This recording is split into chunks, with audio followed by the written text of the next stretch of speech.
All right, so now we're running. So first off, I'd really appreciate you guys able to uh, re get together on this. This is the first time that we've had kind of an ongoing chat about uh, suttas with two people. So this is really great. This is an Yeah, it's eye. good Yeah. doing it like this. Pardon? It's good doing it like this. Mm-hmm. Yes. All right. So the last place where we left off was about the place where we had come to the middle section Mm-hmm. of the up and down of the uh, practice of Paticca Samuppada. And so we were at about uh, section 21.4. That's how we see it, which is what the bhikkhus had said from the question, is this how you see it? And basically, this is where we left off with it's jati bhikkhave uh, that leads to old age, sickness, and deaths. So jati here is when we have jati naroda. That means if nothing is born or if nothing gets started, it's not going to fall apart or break apart. A clear example of that is that the farmer goes to town and buys a hammer. Okay, the birth of that hammer as his hammer. And then before he gets home, somehow he loses that hammer. Oh dear. That's the old age, sickness, and death. Anything that he grabs hold of as mine, he's going to lose it. And Mm-hmm. the attending feelings with the loss of that. And yet, many people, when they see this word jati, or worse still, they see that the translator saw that word jati and thought that it meant something different than merely the starting of something or the birth of something. Mm-hmm. When we there's a song that says about the birth of the blues, in the sense of blues as a kind of jazz music, and the whole point of the birth of the blues is the celebration of the starting up of this genre of jazz. It's not talking about something blue coming out of the wound of a woman.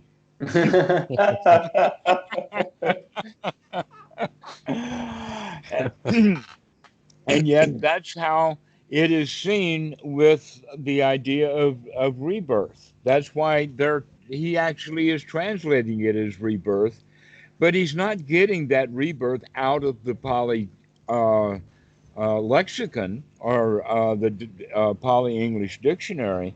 He's getting that out of other translators' use of the word. So this is a way of how mistakes get propagated. Mhm. Yep. And because of that, they get ingrained. Yeah, Okay. I'm seeing them get incorporated into newer dictionaries and newer versions of dictionaries. And Oh, is it?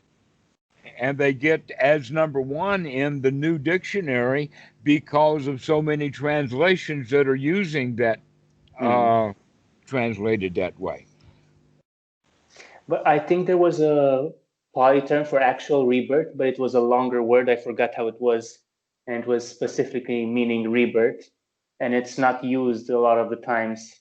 Mostly it's jati, which means and bhava, which means becoming, I think, but some Uh people huh. translate it as being or existence.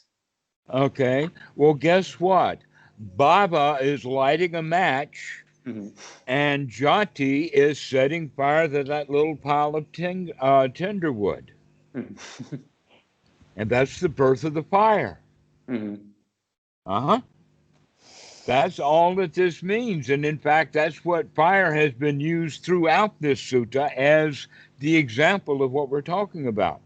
Mhm. That things have to have a fuel. And that the kind of rebirth that is magical thinking has no fuel. But this This is real stuff. This is the way that it is. Okay, so now that they see it how it is, notice that from here on, it's not retranslated. Mm-hmm. But it's actually, let's look at the Pali anyway. When continued existence ceases, rebirth ceases. What they're talking about, if you stop starting things, they don't get started. In the physical reality is that if the woman doesn't go through pregnancy, the baba, she will not give birth to a baby. Mm-hmm. But that's not the only example. That this is widespread in all things. And when we talk about it in the sense of rebirth, we focus it far too narrowly. Never mind that we're even focusing far too narrowly on something that's even wrong way of looking at things. So this is a very broad thing. So now we go to Bhava Naroda, Bhikkhave, is Jati Naroda. And so you can see now Bhava Naroda, Bhante Jati Naroda, and yes, we see that. And then Bhava Naroti Jati Naroti T. So he's keeping repeating this over and over again. Okay, this is an important point. That if you don't get something started, it doesn't take life. Yeah.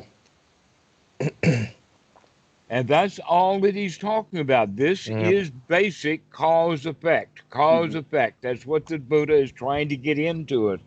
Okay. Now he just continues on with Bhava Naroti, Jati Naroti, and Upadana Naroti, Bhava Naroti. This is 21.11. Where you can see the Upadana Narota and then the Bhava Naroti. Okay, and so he's repeating it over and over again. And this should be done if people are going to have the impact of it, that it should be translated rather than just left out because it seems repetitive. Over and over it is. That in fact, this is one of the sections where I really enjoyed Maha Samsak. Is because when he would go through this in the Pali, it was strictly repetitive. Who is he? This is my friend who is the abbot at Wat Greensboro, who was trained as a chanting monk at Wat Po in Bangkok. Oh, right, okay. And that he was trained by the same teacher that was so famous in Burma for being able to chant the entire Tripitaka. Took about 3 months, so I hear. But he was a good friend with Bhikkhu Buddhadasa. Okay, and so that's why. Actually, this story is why I decided to live with Achan Mahasamsak in Greensboro. Was because I had this connection with him through his teacher and my teacher. And so that's really interesting, that these two teachers are the stars of the show for Thailand in the World Buddhist Council in 1954 through 56. And that Bhikkhu Buddhadasa gave both the introductory address and the closing address. So he was the team lead. He did the delegation, and that this monk that from Wat Po was kind of the star of the show. He was the star of the show because he was there for day after day reciting sutras. Oh, okay. And that this one, as I mentioned, was one that Ajahn Mahasamsak really savored. He liked this one, and he knew it literally by heart, all of the Pali. And when he gets to this section of the Paticca Samuppada is when it really gets lively or interesting because it's so repetitive. Okay. Now we can see that it's a conversation between the Buddha back and forth. Yes, we get it. Evam no eti hoti. So that means that, yes, sir, we get it. Then it goes from Upadana Narota, Bhava Narota to Thanha Narota, Upadana Narota. And then Thanha Narota, Bhikkhave. And so now he's repeating it over and over again. And then we go down to the next one with the Evam Bhante. And then it's Thanha Narota, Upadana Narota, Vedana Narota, Thanha Narota. And he's walking it down through the steps backwards. And this should be actually in the translation. Oh, this is interesting. Vedana is translated as, one translation is also pain. That's interesting. Oh, yes. That's one thing that, in fact, if you go back into any roots of Gujarati, you shall find that word Vedana as the word pain. Ah, I'll have to ask my mother about that. Okay. Okay. I've not heard that in the Gujarati language before, but yeah, that's interesting. Well, what feelings matter? When we're joyful, we forget all about those joyful feelings. It's the pain we remember. Yeah. Not only that, but guess what? When we want something, when we have the feeling of wanting, that always leads to pain. Yep. Why? If we want it and we don't get it, we long for it and it's not me, or at least I'm not whole and complete without it. And then later, if I do get it, I'll lose it. And now, oh, I've lost my hammer. Oh, what's to become of me? My hammer. Yes, exactly so. And by the way, there's a story about my grandfather's hammer. Actually, it was an axe, a hand axe. And he's had that same hand axe since he was a young man. He passed it down to my father, and my father had it for many years. Now, the fact is that it's had 5 handles and 2 different heads, but it's the same axe.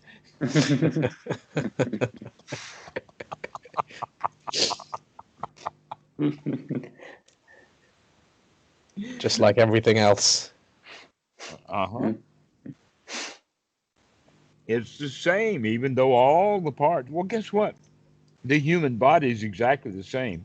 In about 7 years, you have lost every tiny little ounce, or even down to the molecule level, of all the water that you had in your body 7 years ago is gone. In fact, all of the elements, in fact, maybe occasionally very few, very heavy elements, like a very, very microgramish kind of thing of gold, will get lodged in and will stay there. But other than that, and when I'm talking about that level of gold, we're talking about maybe 2 cents worth of gold.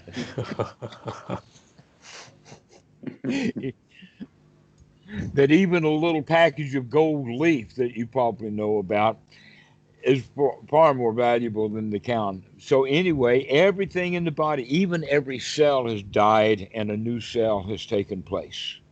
Always changing.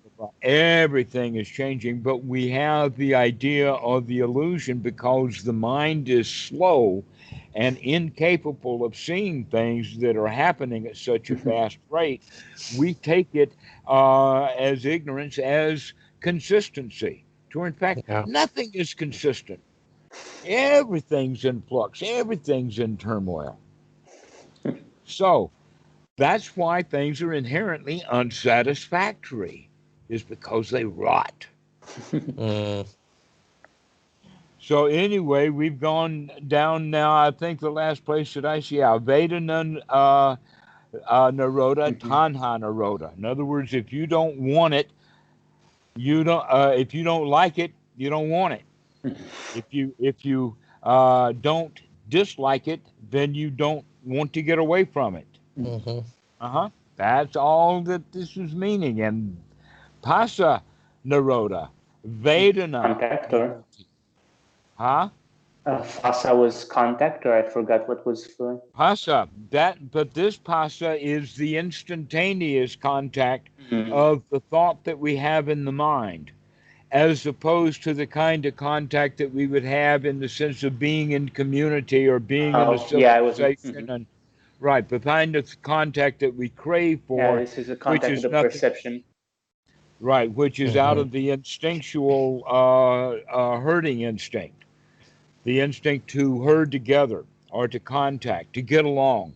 That's the source of the draft animal mentality we talked about. Okay, so now Pastor Naroda, uh, uh, Nunko Bhikkhave Vedana Naroda. So it's going through the same thing with each one of them, this dialogue of everything is repeated over and over and over again to get it in there. And the monks answer, Evam Nati Etahoti, over and over again, and it goes and goes. And finally, we get down to where he's picking it up again. And by the way, in this whole sequence, it goes both backwards again and then forwards again. Now, the question would be, why? What's this point about backwards and forwards? The point is that when we look at it forwards, we look at it from the concept of the cause-effect relationship, that this causes that doesn't happen until this happens. And when this happens, then that the sequence will be that happens. And it's for each step along the way. However, it is extremely, because that is, in fact, some of these things happen really fast in the mind. It's extremely difficult for the beginner to see this stuff right away. That we have to start, in fact, at the end result of dukkha and understand what dukkha is. And then we back up a step and we see, oh, if I had not bought that hammer, then I would not have missed it when it was gone. And then I recognize if I had not wanted that hammer, I would not have bought it. And then the idea is that if I didn't want that hammer, because I didn't like that hammer, then I wouldn't have bought it. But my image was of hammers in general that I have seen before in my life. And I recognized that this hammer fit the bill, and therefore I liked it. And then we have to go back to seeing about perception. So you can see, in fact, just with this version of the hammer, you can walk this stuff backwards. Unfortunately, it's either takes too long for the sequence to occur, or it happens so fast that we miss it. And so the way then that we do it is that we understand it forward, but we practice it in reverse. Does that make sense? Yeah, so like when we are sort of studying it, we study it in reverse, but when you when you experience it happening, then you experience it going forwards.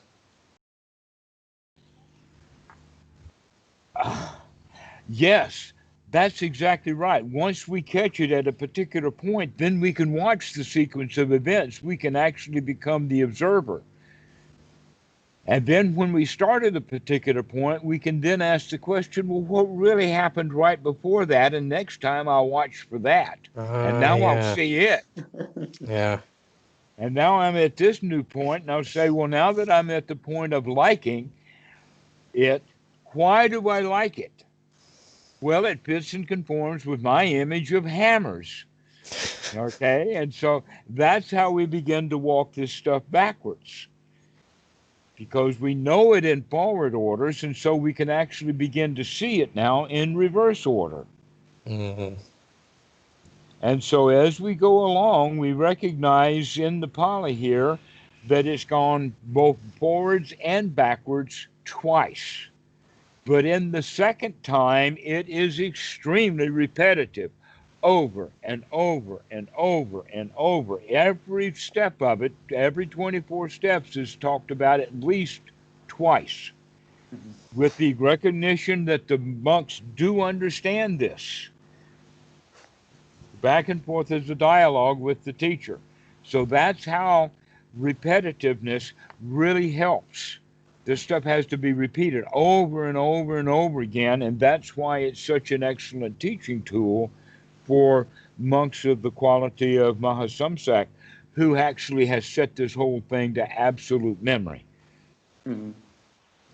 And so when people say, "Oh, you know Pali," and I said, "No, not not compared to the guys that I know who do know Pali."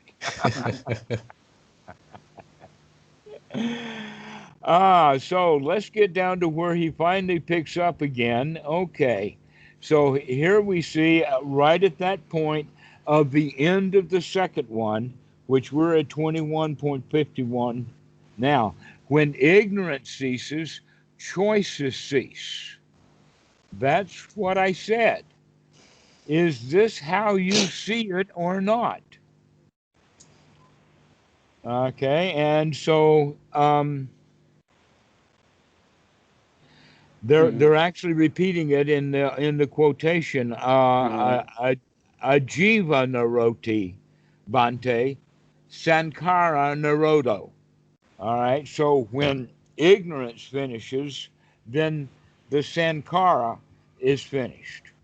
In other words, when you really look at what you're doing, or if you're actually adding new wholesome things to your memory bank, new wholesome things to the memory bank will then be better accessed than the old stuff. So when we stop acting ignorantly out of the past and start living more in the present moment, then the effect of that old Sankara Nirodha, it stops. When ignorance stops, when we begin to look at what we're doing, then we stop dealing mainly with the past, and we start dealing with more wholesome things and more wise things and more present things. And this is how we see it. Evam no etahoti. And he So says, you said, good. Go ahead. sorry. So you said sankaras. Yesterday you were saying they're not choices, but they're more like intentions. No, they're more like memories. Memories. That's it. Yes. Okay. Yeah, conditioning or determination, and Right. determinations as determining something. Ah, yes. Okay. Okay. They're conditionings or conditionors. And in fact, they became conditioned, and how they were conditioned was through ignorance. When we were little kids, we made stuff up because we didn't know. But we didn't know we didn't know. And so when we're playing with that little car going zoom, zoom, zoom in the mind of the child, it's a real car. Yeah. Yeah. Also, I think I remember there was the Pali term for intention, and it's chetana. Okay. It's volition, intention, or directionality. How do you spell that? It's Cetana, and the last A is long. Well, how the word ends depends Ah. upon case, gender, usage, all kinds of things. Yeah. But what you're actually spelling out is the word mind or chitta, like the chitta dhamma or chitta nupassana. Okay. It's the same word. So it comes from there. And it has Okay. many definitions. But generally, when it's found, it's unless the people know about it in the sense of this time it's meaning intention. But most of the translations is always just translated as mind. Where in the Thai language they will translate it in many different ways, and one of the ways they will translate chit is into the word jai, which is the word for heart. Okay. Okay, which actually means emotions now. Well, Yeah. aren't our emotions full of intentions? Yep. Okay, so that's how that word is used. It's used all over the place. So back to the sutta. We're just about to close off this part. When he's talking, getting an agreement, both you and I say this: when this doesn't exist, that is not. Due to the cessation of this, that ceases. That is, when ignorance ceases, then our ignorant memory system ceases to be used. Mm. When choices ceases, or when the sankhara ceases, consciousness ceases. Now he's going back up the ladder. When rebirth ceases, now I'm at 22.14. When birth ceases, old age, death, sorrow, lamentation, pain, sadness, and distress ceases. And in fact, all of that is in this super duper long Pali word. But you can go in there and pick it out, and you can see the word dukkha about halfway through that word. Mm-hmm. Okay. So here again, though, it's still using the word jati, nirodha, jati marana. So, excuse me, jara marana. This is the word for death, maranam. And then I'm not even going to try that. This is how this entire mass of suffering ceases. In other words, anywhere along the line, if you can break it up, then the cycle doesn't continue. And that the sooner we can break it up, and in general break it up, just like the old farmer finally figured out, wait a minute, I don't have to farm anymore. Therefore, I don't need hammers anymore. Therefore, I don't want a hammer anymore, etc., like that. And so the waking up or the ignorance now doesn't mean that he's got to go search around for hammers in his mind to think about what kind of hammer he wants. He doesn't have to deal with the sankhara because the ignorance is gone and he doesn't do farming, so no need for a hammer. So you can see how in some cases paticca samuppada plays out very, very slow, methodically, regularly. And in other cases you go, what happened there? Why do I feel bad all of a sudden? Okay, and so now we're going back, knowing and seeing in this way, mendicants, would you turn back to the past? Thinking, okay, wait a minute, it's getting heavy here. Did we exist in the past? Do we not exist in the past? What were we in the past? How were we in the past? In other words, this is bordering on how deep in the past can we go to figure out who we are. But this is how we do. We spend all of our time in the past, but as though we don't think of it like this is exactly what we're doing. Who was I in the past? In the sense of how did I behave? What was going on? Where was this all happening? How were we? And that in psychology, we call this psychological archaeology. After that's happened, then what happened? After being what did we become in the past? This is really strangely stating it. It's not actually good English, but it's fairly closer to the way that the Pali is stating it. So let's understand that when we understand how the mind works, and we understand the dangers of living in the past, then we stop reflecting upon the past. Now, this is, in fact, what a lot of, in fact, you could say this, that this is the actual disease of old age, is living in the past, reminiscing about the past, thinking about the past. Why? Because they got no future.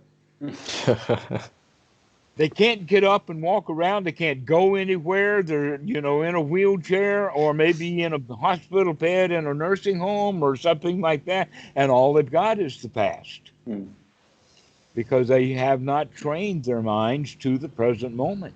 Hi, how you doing? All right, so we don't deal in the past. No, sir. No, Hetembate. Knowing and seeing in this way, mendicants, would you turn forward to the future, thinking, well, what will I be in the future?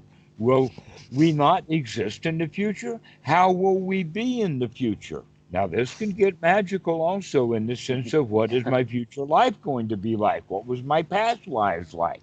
Worrying and speculating and making stuff up. But knowing the way the mind works and knowing that it's working in this present moment, we don't do this anymore. How will we be in the future? After being this, then what will I be? When I graduate from college, I'm going to get a good job. You can see that. And he says, no, Bhante, we're not going to be messing with that stuff anymore. No, hey, Tom. But in fact, there is that word Tom. No, hey, Tom. You see that word, hey, Tom? That's actually the dative case, but it really is looking like atam mayata. What's the dative? What does dative mean? Dative case means that it is the object. Right. It's the object. Okay. Like when we say no way or no chance, then that would be the same as saying there is no chance. And so we're automatically putting it in the dative case because it's not the object. There is the noun. There is no chance, or there is nothing. No, hey, Tom. No doing. Nothing. Knowing and seeing in this way, mendicants, would you be undecided about the present? Thinking, what am I now? Am I? This is a statement, in fact, I see this one a lot of Buddhist students get into when they start understanding a little bit about not self or no self or anatta. And they start asking these questions. Who am I? Well, what am I? If I'm not a me, then what am I? Well, I'm not an I, so what am And here we go into language problems and understanding problems. And the Buddha is saying, hey, trying to figure out stuff like who am I is ridiculous. Don't worry about that. Yeah. Am I not? What am I? Am I a carpenter? Am I a computer scientist? Am I a milk salesman? Because we often identify who I am with the profession I have or the clothes I wear or all of that kind of stuff. Then, in fact, a cop is never called a cop when he's out of uniform. He, at best, is called an off-duty cop. Yeah.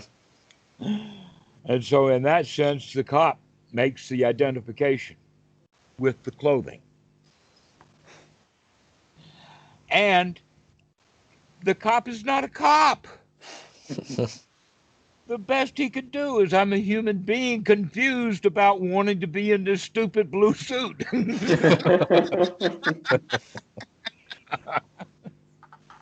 Yep. It's dangerous in this blue suit. People shoot at it.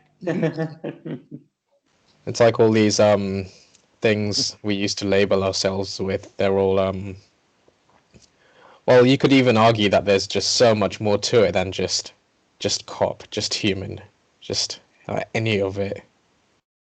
You can't put it in words.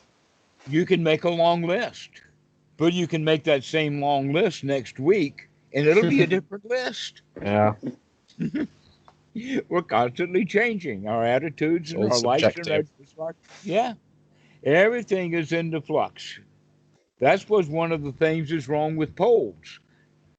Is those political polls? Well, that was yesterday. Now everything's changed. Now everything changed. Oh, they sent the word emails, and I'm going to change my vote.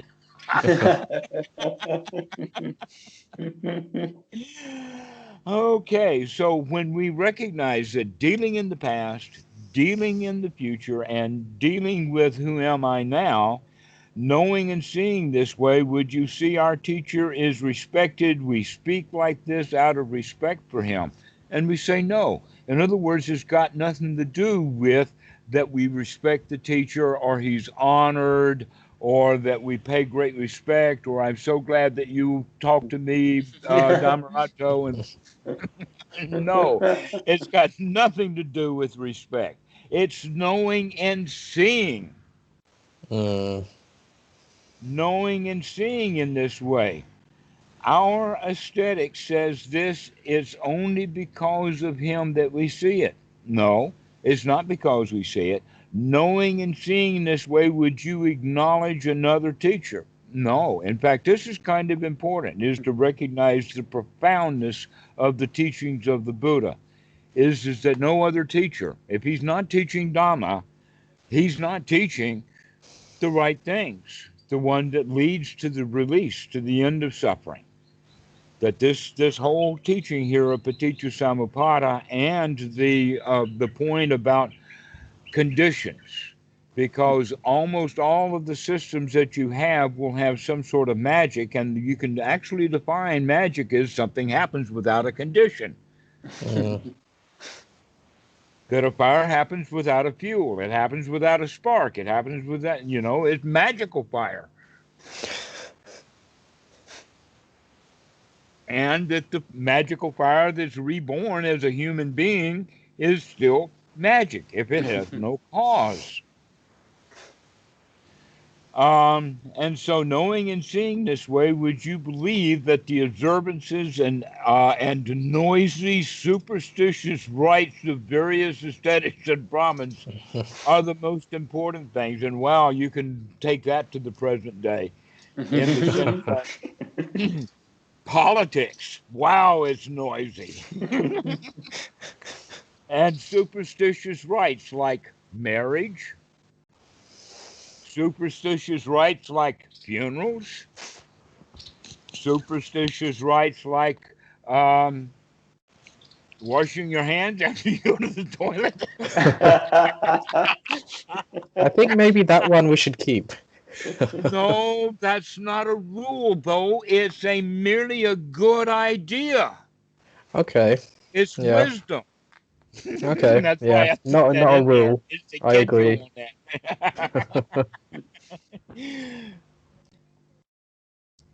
Okay, so there are many, many kinds of rules. Some of them are societal, others of them are downright religious, like baptism. Mm. That's a superstitious rite. Everybody says that they take Jesus as their savior, and they're saved, and they within a week they say, "Wait a minute, not saved, still suffering." Still suffering. So these superstitious rites don't bring us out of suffering. None of them do. So now that we know this and we see this, we don't believe it anymore. We don't go for that anymore. Are you not speaking only of what you have known and seen and realized for yourselves? Ah.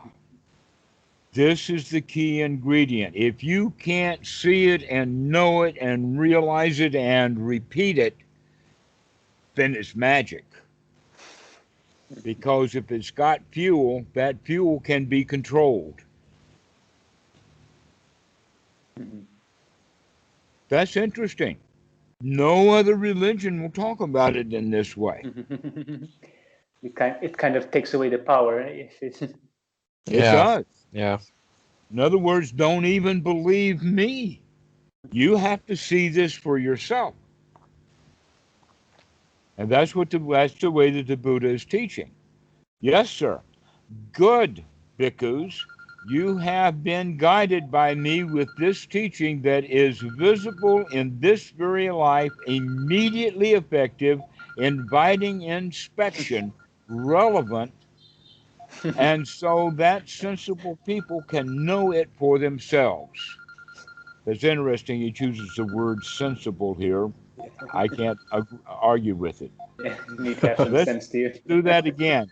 You have been guided by me with this teaching that is visible in this very life. You can see it. It's immediately effective. Don't you find Anapanasati immediately effective? To gladden the mind, to wake up? It invites inspection. That's in fact what one's right view is all about, is to inspect, to look, to inspect, to make sure that this is relevant so that anyone who goes through this can know it for themselves. Ah, Tam, Songjat Mai Ma.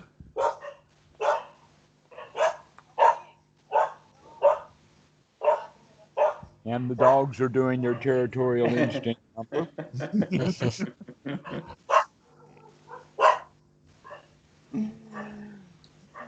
All right.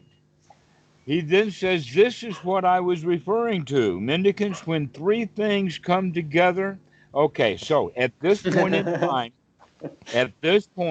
we're going to make a major change. Yeah. We're going from SC 25.3 down to number 26.1. This is a separate sutta. Ah. It's kind of an outlook of the gradual training, I think, right? Or... Yes, this is now the look at the gradual training.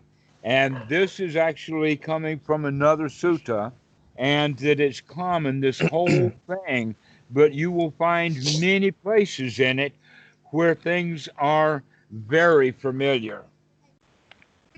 Okay? When these three, and so this basically what he's talking about, that he's starting this story from birth, from the birth of a baby onwards. But a lot of people get wrapped up in this part of the story. He says, mendicants, when three things come together, an embryo is conceived. Okay? Well, it's weird but because it's a Gandhava.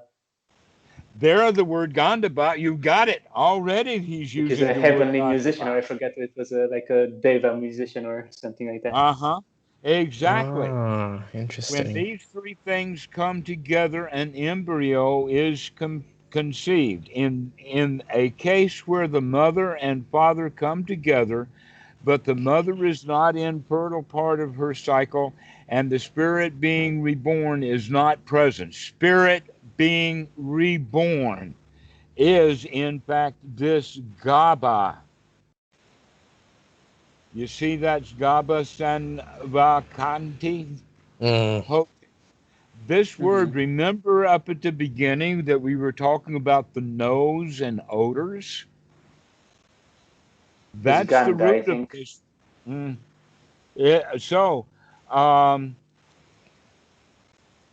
Okay. And it says an asava, the effluence. It's also here in the word asava. Yes, it's Gaba Asava. You're right. Now you're beginning to do the Pali. You can see these words in there. Okay. Now here's the idea. Is that when a girl is able to get pregnant, that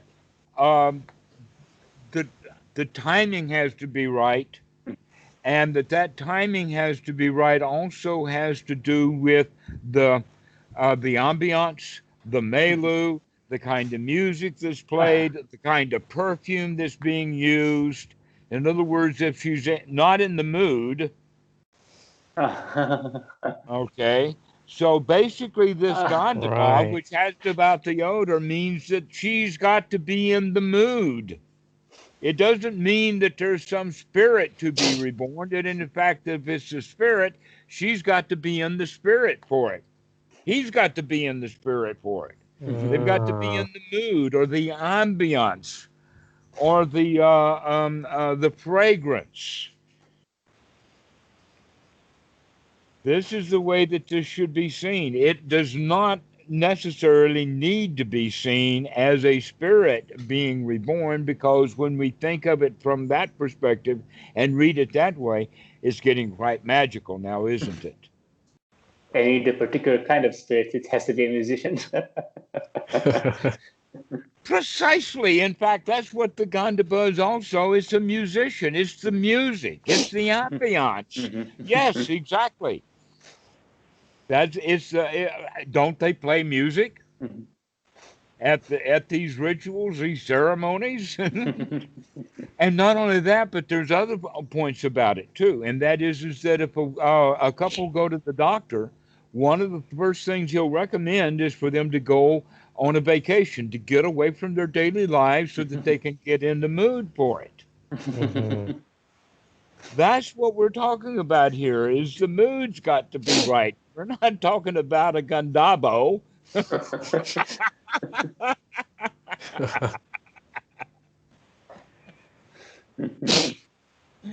Yes, this whole idea of the Gandhabo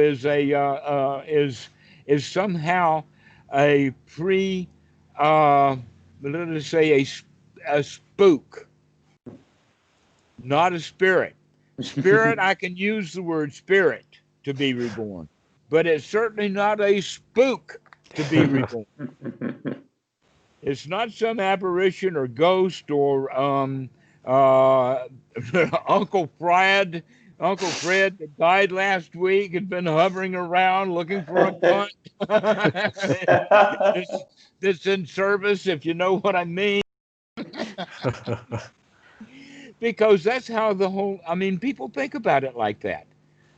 That Uncle Fred's been floating around all week looking for a couple of people who are actually out doing it so he can get a chance to slip right in there to get reborn. And that's not in the Pali. That's not there. This is all about ambience. I've seen that kind of thing as an argument for the reincarnation stuff. Absolutely. You know, this is one of their primary pieces of evidence. Is this sutta right here? And you look in the Pali, not there. Yeah. It's all metaphorical. It's all metaphor, exactly. And that's the funny part, is how can they use this sutta as exhibit A for the proof of the Gandhabo and therefore rebirth exists, when this whole front part of the sutta we've been talking about is about fire, is needing a fuel, that there is cause and effect in this, and Uncle Fred is not going to just float around for a week looking for a cut. It's not going to happen. It doesn't happen that way.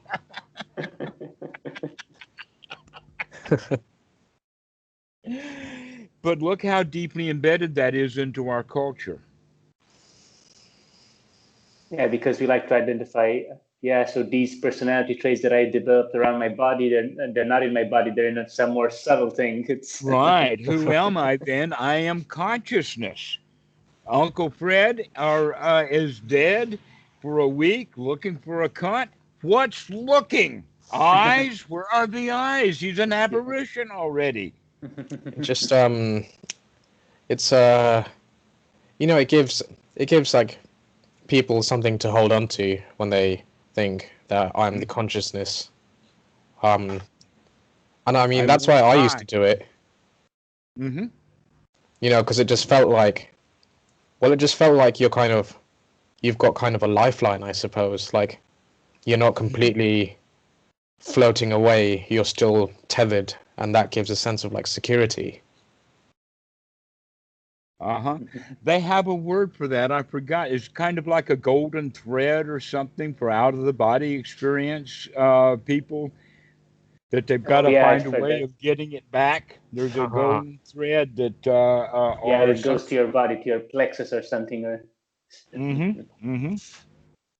All right, well, let's continue on for this, because we're just getting started and we can move fairly quickly through some of it. In fact, we can skip over some. In case where the mother and the father come together, the mother is fertile and but the spirit being reborn is not present. The embryo does not exist. Well, the spirit being reborn again we're talking about the mood that they're in. That's the spirit that's being reborn. Is the spirit of, hey, babe, let's do it. Which is a different than the spirit of, well, not tonight. I've got a headache. But when these three things come together, the mother, the father come together, the mother is in her fertile part, and the spirit to be reborn is present, the embryo is conceived. The mother nurtures the embryo in her womb for 9 months or 10 months and at great risk to her heavy burden. This is, in fact, a place where you could say that the Buddha is paying homage to his own mother, that she gave her life for him. It is at great risk for the mother. Nowadays, with modern medicine, not so much, but in the time of the Buddha, mothers carrying babies for 9 months was dangerous. Oh, okay. When 9 or 10 months have passed, the mother gives birth at great risk to her and it's a heavy burden.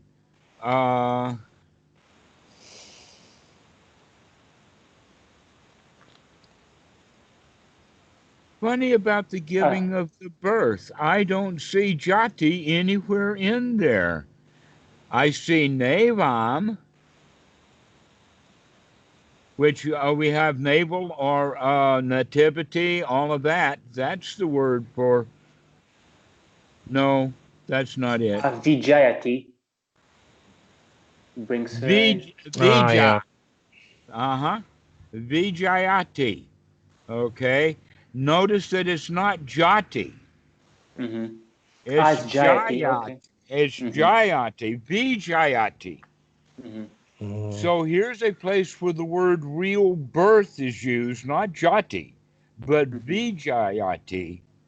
And the word V is like into, so it's being produced or coming, I guess, coming out. And so jayati or jaya is not the same as jati exactly, but it's pretty close. Okay. When, here we go, jatam, here we go, the infant. When the infant is born, she nourishes it with her blood. Now, they know the difference between blood and milk, but here the Buddha is talking about it in the sense of his mother gave her blood to nourish him. For her mother's milk is regarded as blood in the training of the nobles. That's part of the reason why the Buddha has the emphasis upon why mom is so important. She doesn't just nurture her with her milk, she nurtures us with her blood. That boy grows up and his faculties mature.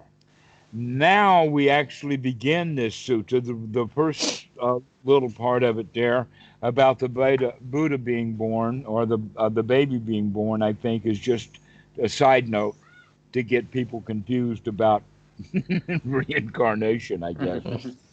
According to childish games such as plow toys, tip cat, somersaults, pinwheels, toy measures, toy carts, and toy bows, that boy grows up and his faculties mature further. He accordingly assumes himself, supplies and provides with the 5 kinds of sensual stimulations, the 5 pleasures. Now, this is in fact what we do when we're really, really little. This is what little kids do. We play, right?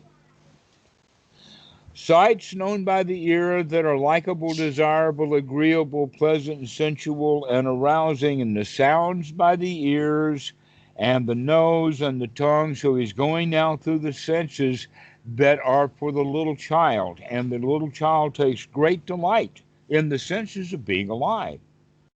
When they see a sight with their eyes, if it is pleasant, they desire it. But if it is unpleasant, they dislike it. They live with mindfulness of the body, unestablished, and their heart is restricted, and they don't fully, truly understand the freedom of heart and the freedom of wisdom, where those arisen bad, unskillful qualities cease without anything left over. In other words, when we're kids and when we're growing up, seeking to light, and because of that, there is no freedom. We have to go do it. We are not mindful of the body. And because of that, we think that our heart is free to go do, but in fact, it's restricted because we have to go do that. It's almost like freedom in the sense you've heard that there is freedom for and freedom from. Like the boy who wants to go out tonight, wants to borrow the car or whatever like that. He wants to have the freedom to go. But his elder uncle sitting over in the corner is free from wanting to go out. So this is how the heart is restricted, is because we're compelled to go do stuff. And when they don't truly understand the freedom of heart and the freedom by wisdom, where these things are unskillful qualities cease without remainder, without anything left over. So that means that we can give up our desire for the freedom to do.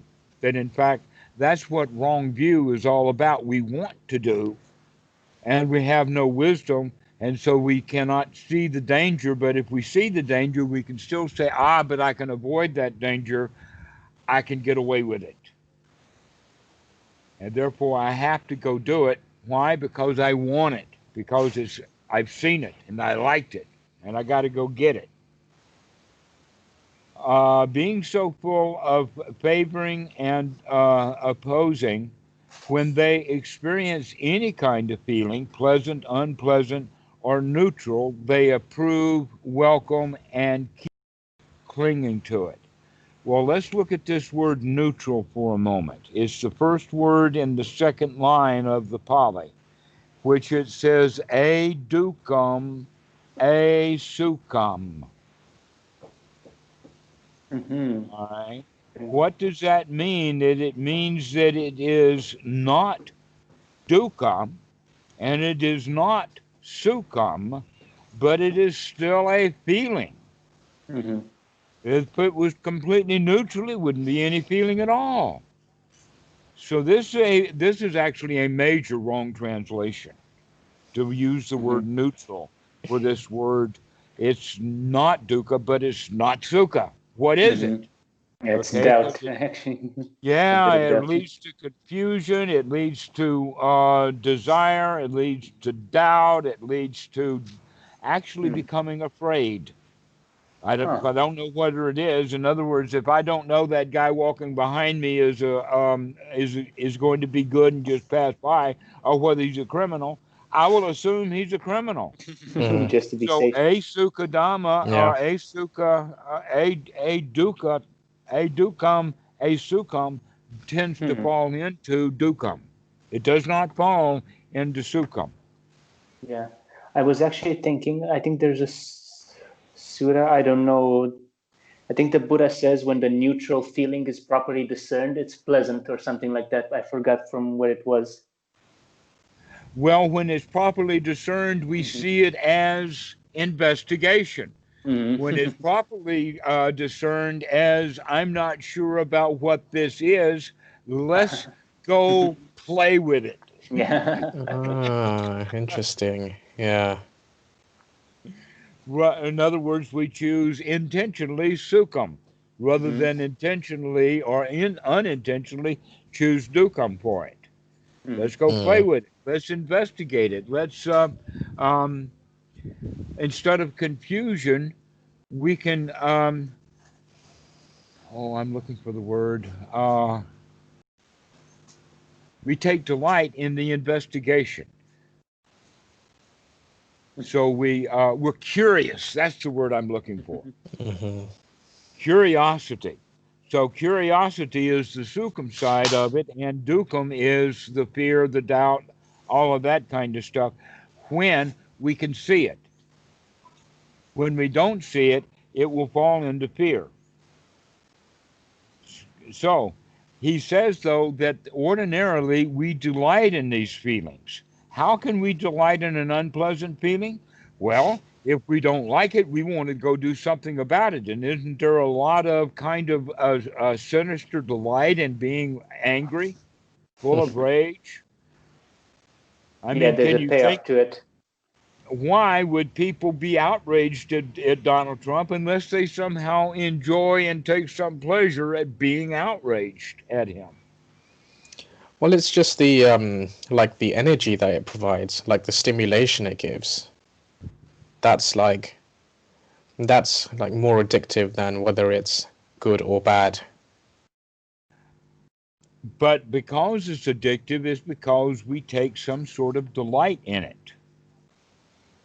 We welcome it. We approve of our anger. We welcome it and say, yeah, I got every right to be angry at Donald Trump. Or I've got every right to be angry at the libs who are happy at being angry at Donald Trump, whichever side you're taking. It doesn't matter. Okay. And so we cling to those negative feelings. We cling also to the positive feelings. But we also cling to these asukha, adukkha feelings also. We cling to them. In other words, people like being confused. Some people. They like not knowing. That in fact, I would say the ones who are really, really most likely to be in the state of liking not knowing is because they're afraid if they do know, they won't like it. So they would prefer. All right. And politicians are that way often. Oh, I haven't read what Donald Trump said, so I can't comment on it. You know, they don't want to know.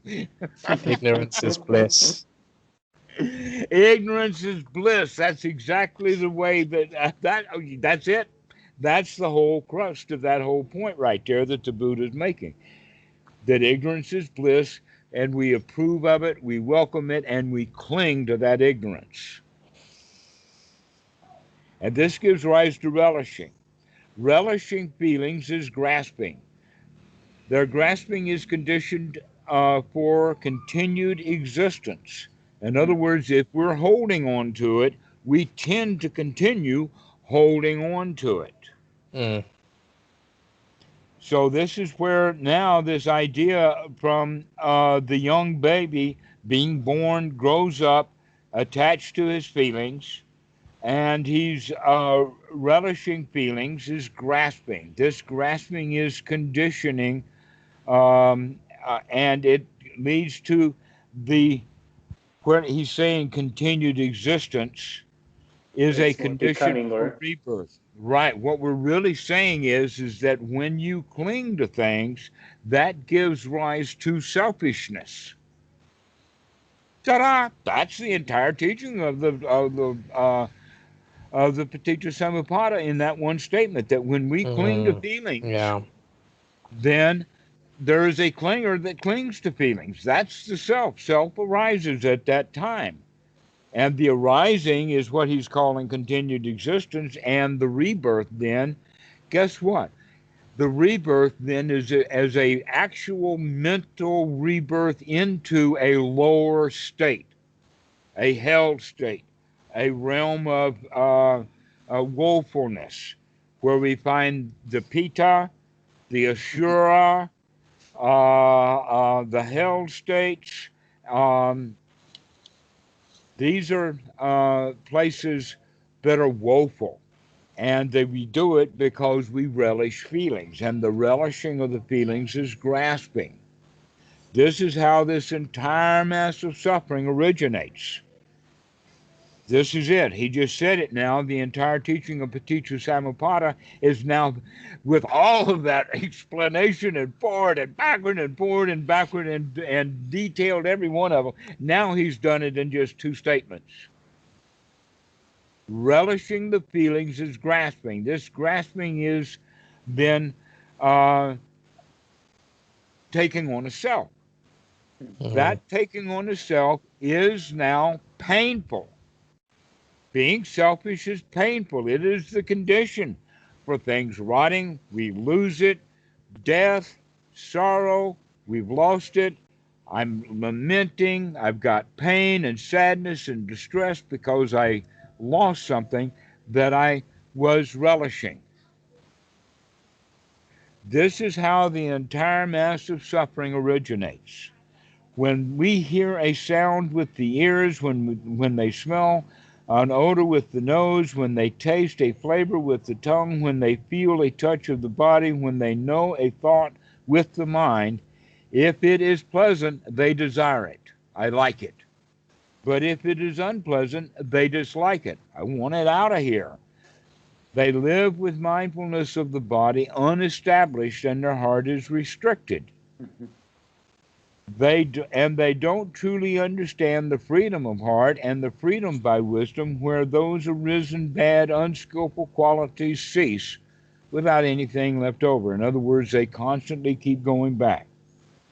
But being so full of favoring and opposing, when they experience any kind of feeling, pleasant, unpleasant, or something that's not either pleasant or unpleasant, they approve, welcome, and keep clinging to it. This gives rise to relishing. Relishing feelings is grasping. Their grasping is conditioned, etc. So it's doing it again. So now he's repeating this over and over again. This is the entire mass of suffering. Now we can finally take a break and move on. Thank you, Buddha. You really got us. You put us right in there. We get you already. Yes, we do understand dukkha handakasa. All right, but consider when a realized one arises in the world, perfectly, fully awakened Buddha, accomplished in knowing and conduct, holy, knower of the worlds, supreme guide for those who wish to attain, teacher of the gods and humans, awakened, blessed. Wow, have you heard that before? That is so common that in fact, ida bhikkhave tatago loke upajati araham sammasambuddho vicha charana sampano sukhato logavidu anuttara puriya sadam sarati sata deva manusanam buddho bhagava. But here it doesn't end in T. Because he's saying it. Okay, well that looks pretty familiar. Now, that teacher of gods and humans, there is something in there that's really good, and that is look at the Parisuddhaman Sarathi. Look at that word Sarathi. A charioteer. Okay. A charioteer, okay. a coachman, a driver even. Okay? So when it says a teacher of gods and humans, it says no, he's actually a driver. A driver of this whole Dhamma. And the Purusa Dhamma is the one who is to be trained. And he drives them, he pushes them. You cannot get that charioteer or that driver mentality out of a book. This is where the teacher comes in, is to push the students, to keep doing it over and over and over again and emphasizing this, that, and the other way. Okay, the next word to look at is this Deva Manusanam. Okay, here it number one is it's a deity. I have never seen the word Deva used as a deity in any of the Pali. It's always something else. In this way, number four, a king, or someone that's a high-class person. Okay? And we also are using the word Manu. The word Manu It's human. is the word for man. It's the human. It's the high quality, the upper class. Mm-hmm. So the Buddha is a teacher of the students to be trained um, in this science or in this art for the high class people and those who can get it. Mm-hmm. Not just a teacher of gods and humans. No, there's a whole lot more packed into that than this. Okay, now the Buddha here is the one who can see, just one who is awakened. When we put the word enlightenment in it, we make it magic. Enlightenment is a magical term generally for used. And the next one is Bhagava, and you and I, Chetan, have talked about this word before. Mm-hmm. Right, and that basically the original usage of the word was fortunate. Yep. He's Bhagawa. He's the fortunate. Why? Because he's awake. He can see. And because of that, he can drive others who are capable of it. He has realized with his own insight this world with its gods, Maras, Brahmins, his population with his aesthetics, Brahmins, gods, and humans, and he makes it known to others. Well, you can see that there's no reason to take this so magically. That in fact, when the translations into English are magical, then the people who read it, only the English, will think that it was actually magical. Where in fact it's not. That there's no reason to do Sadevakam as a god. There's no reason to put that in the dictionary. You could say that would be high class. Even in English, we have the word Deva, like in Hollywood respect. Okay, so we could say here that what we're talking about is the celebrities. So is that does he, specifically mention them because they are they're more likely to get it because they're not so because they have it easier in life, I guess. Right. Mm-hmm. Because they're not so grubbing at such a basic level. Yeah. That's right. In fact, Buddhism always, how to say it? And maybe because they've had more education. It's educational, it's intellectual, that it is hard to fathom. It is, like Paticca Samuppada, the Buddha says, is profound. And deep and hard to understand. So those who are best educated, the high class, are the ones who are most likely to understand the actual teachings of the Buddha. And boy, is that true in spades here in Thailand. Wow, is it? The very people who are the most magical are the village people. Yeah. That most of the actual intellectual class of Thai people, they understand the teachings of the Buddha as something real. You go to the average guy, let us say the average well-dressed person on the streets of Bangkok, and you ask him about gods, and he'll say, no, never mind. Okay? They do, but they still may go home to a house who own that property will have a spirit house from the old animism of Thailand. Okay, and the idea is that when you take the land, you take the land, the spirit, you take the land spirit away from the original nature. And so what you have to do is to compensate that at miniature by building a small house for the spirits who used to own the land. That's exactly the same as the Native Americans blessing an animal that they're about to kill. In the sense of, I'm sorry to have to take your life.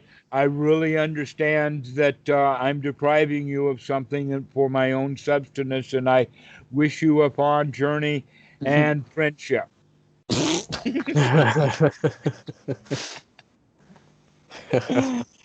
All right, so this is that whole idea that a realized one has come. He has realized this with his insight in the world, with his gods, the Maras, the Brahmins, his population, with his ascetics and Brahmins, gods, and humans, and he makes it known to others. That's the trick that he really does see, and he's making it known to others. He proclaims a teaching that is, here we go, good in the beginning, good in the middle, and good in the end, with right meaning and phrasing. And wow, have we talked about that before, in the sense that most people who practice meditation, it's not good in the beginning. Well, if it's not good in the beginning, then it is, in fact, not the right practice.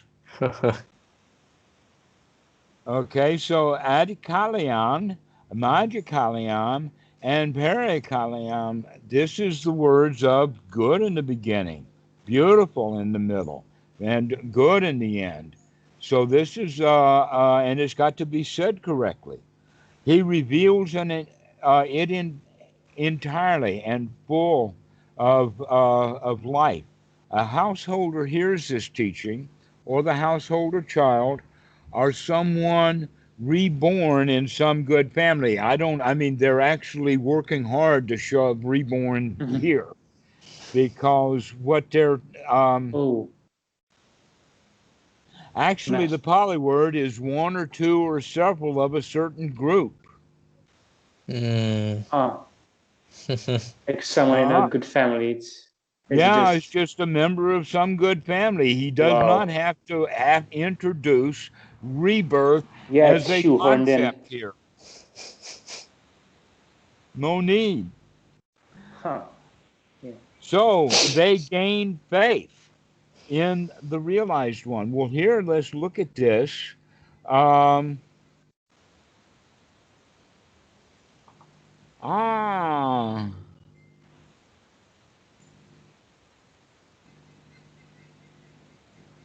Here the word is sadam, which is actually the way that I learned it in India, is shraddha.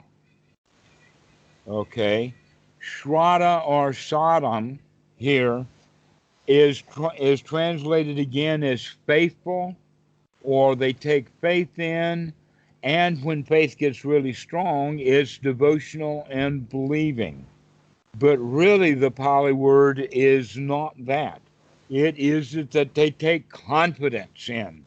In other words, it's not that they, you see, if some preacher man comes by and you don't know anything about him and he tells you all about his religion, then you take that religion on faith because you've got nothing. But when a realized one comes by, when a Buddha shows up, he brings with him something obvious.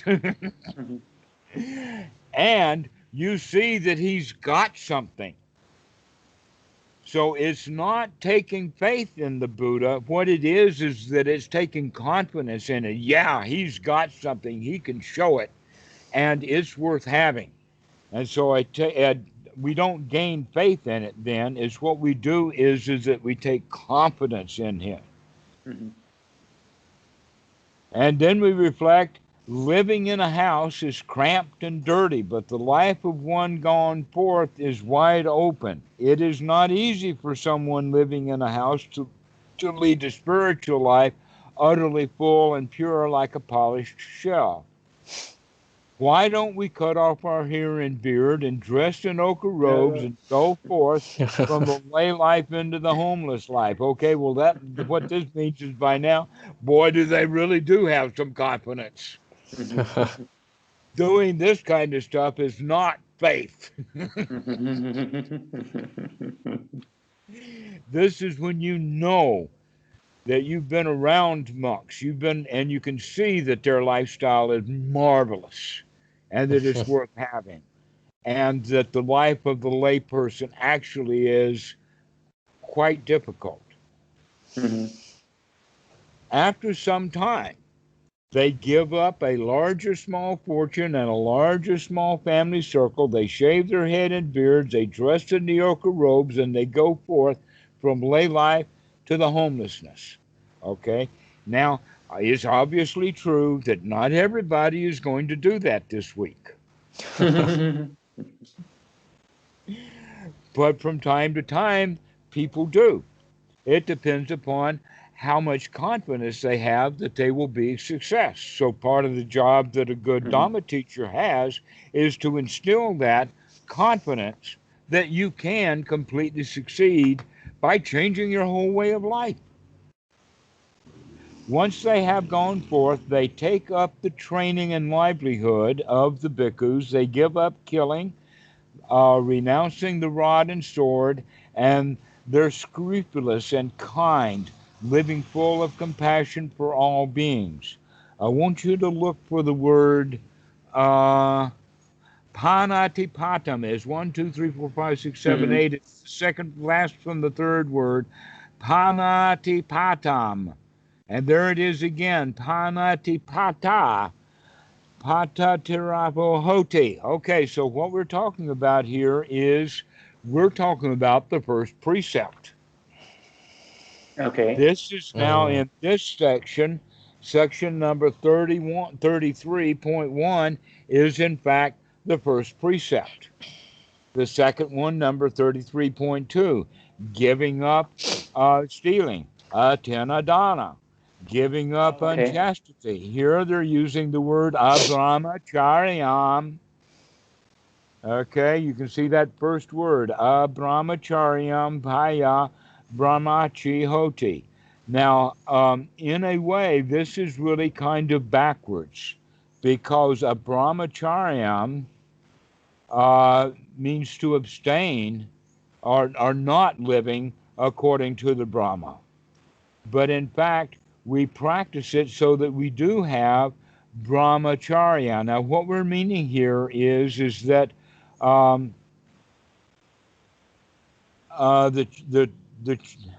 the charya, we can see that that's roaming or walking around. Or we chart our course. That's where that word chart comes from. Is that we're going around. But we're going around or living not according to some Brahma or creation. We're living according to the way that the Brahmins think that they should act. In other words, we're talking about high quality or high class. This is what we mean by this. And so we practice brahmachari, which means that we give up abrahmacharya. And so that's the third. The fourth is we give up musavada. But here, he's going to really go into it in detail.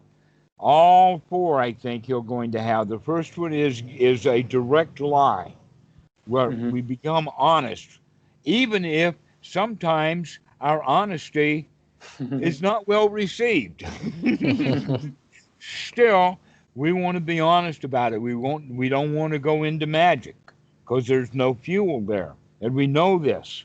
So we give up lying. We give up, in fact, we give up stories about children and telling them, if you don't do what I tell you to, the boogeyman's going to get you.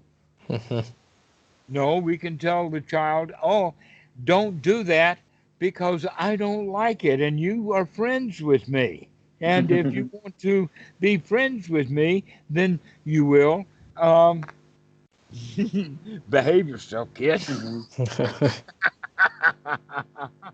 All right. So we don't lie. We say the truth. We give up divisive speech. Now, here they're talking about divisive speech in the sense of I've heard it in one place and I go someplace and repeat it. You know what Timmy said about you? Who? I said, do you know what Timmy said about you? I just used a random name. So-and-so said... What? Oh, yes, exactly, yeah. Did you hear Gossiping. what Timmy said about Johnny? Boy, that Johnny's a really terrible person. Don't go have anything to do with Johnny, because Timmy told me all about it. Okay, that's divisive speech. We can call it malicious gossip. But instead, we reconcile those who are divided. That we become peacemakers. We support unity. We delight in harmony, living in harmony. Basically, this is what Sangha is all about, speaking the words that promote harmony. They give up harsh speech. We speak in a mellow way, pleasing to the ear, lovely, going to the heart, polite, likable, agreeable. That's why I tell jokes. They give up talking nonsense. Their words are timely, true, meaningful, in line with the teachings and training. They say things that are right on time, which are valuable, reasonable, succinct, beneficial. So that would be like you find two friends arguing with each other. How are you going to handle that? This is talking about in the sense that you don't join that argument. You don't take sides. You don't agree with one over the other. And sometimes it would be a good idea that if you did speak the truth, that you might in fact have to take one of the sides. But we do it as agreeable as we can. So we talk about things that are right in time, which are valuable, reasonable, and succinct. Boy, that one's something to learn. They avoid injuring plants and seeds. So now they're going a little bit more detail in it, but these are actually part of the Paddy Mork. We avoid injuring plants and seeds. They eat in one part of the day, abstaining from eating at night and food at the wrong time. They avoid dancing, singing, music, and seeing shows. Basically, this is looking at the higher precepts. They avoid beautifying, adorning themselves with garlands, perfumes, and makeup. Wow, they put all of that in one word. Maha, Gandana, Vapana, Dharana. And it goes on. I know all of those, but I don't know why they would have to put it in. Okay, so the dictionary shows it right. Mala, Gandana, Vapana, Dharana, all of that is, and basically, monks don't wear malas. Some do, but generally they're not used for makeup or beautifying. They're used for meditation or something. They avoid high, luxurious beds. This is the upacharana, mahacharana. They avoid receiving gold and money. Well, I'm not sure about money. Look at that, and you'll see jata, rupa, rajata, patikahana. All right, what that means is Raja is silver. Jata Rupa is silver. You can hear the word rupee in it. And then Rajata is actually gold. They seem inverted here. He's got him backwards here. Maybe I've got it backwards in my mind. No, he's got it backwards because the Raja is for the gold and the Ta is for tong. Rajatong is in fact the king's gold. Tong is the Pali word for it. Rupa is silver. Patikahana means taking or receiving. Now, basically what this means is that there are some sects who abstain from all money. But in the time of the Buddha, small amounts of money were being able to be received. That in fact, not only were small amounts of money generally received, but the monk, in order to keep it safe, would give it to a steward or a layperson, and that Achan Tanisaro actually says that because of the stewardship for money, that monks are perfectly capable of owning a bank account without breaking any rules at all. that it's okay for the monks to have a bank account. And not only that, but in Thailand, the law, this being actually a Buddhist country, they promote Buddhism. The king goes to the monks, and the monks go to the king, and the whole 9 yards of it. 95% Buddhism. I drop it and leave it there.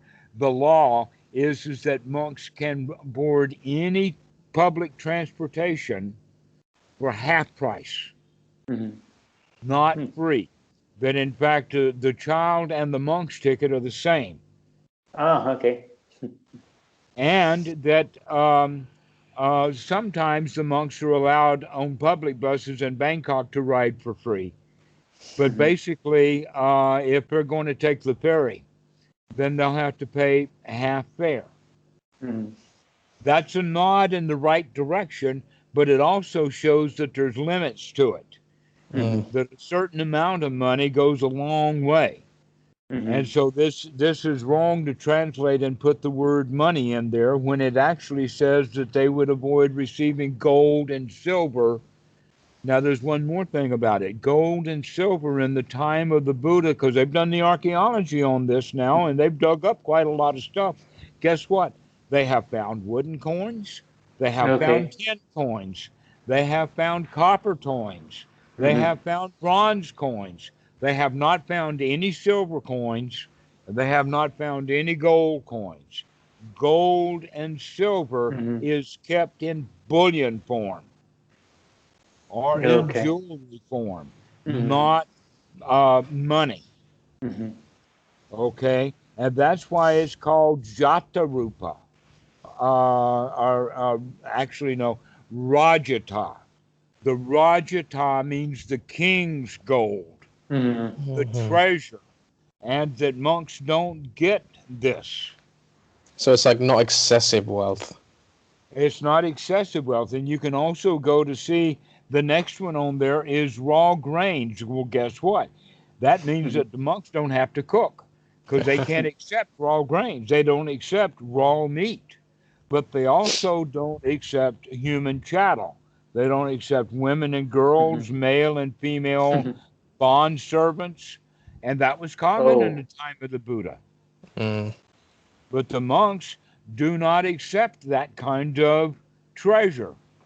Also, goats and sheep, chickens, pigs, elephants, cows, horses, mares, and lands and field.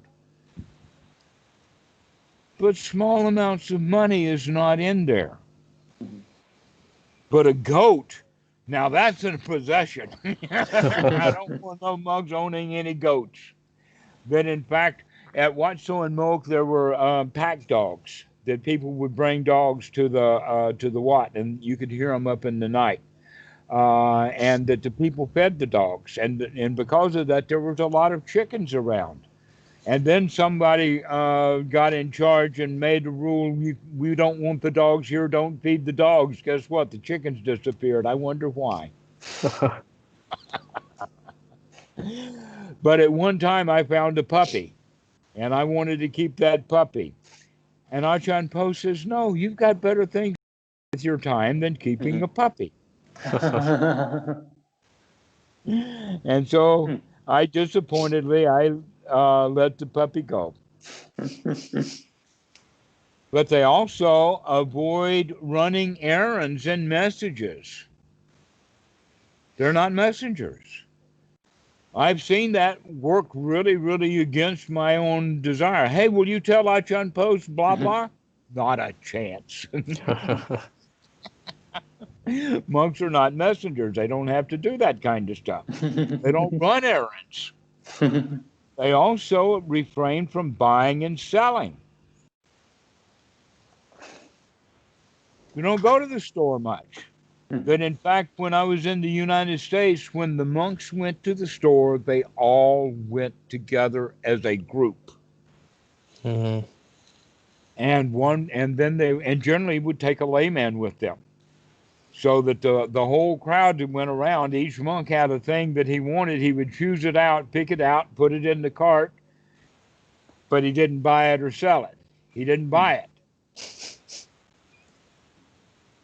He might have given a little money to the to his steward or his agent, the layman who went along with him, and that was how it was paid for. He's not trying to shake down the guy just because he went into the store with the monk. But the point is that monks don't buy and sell.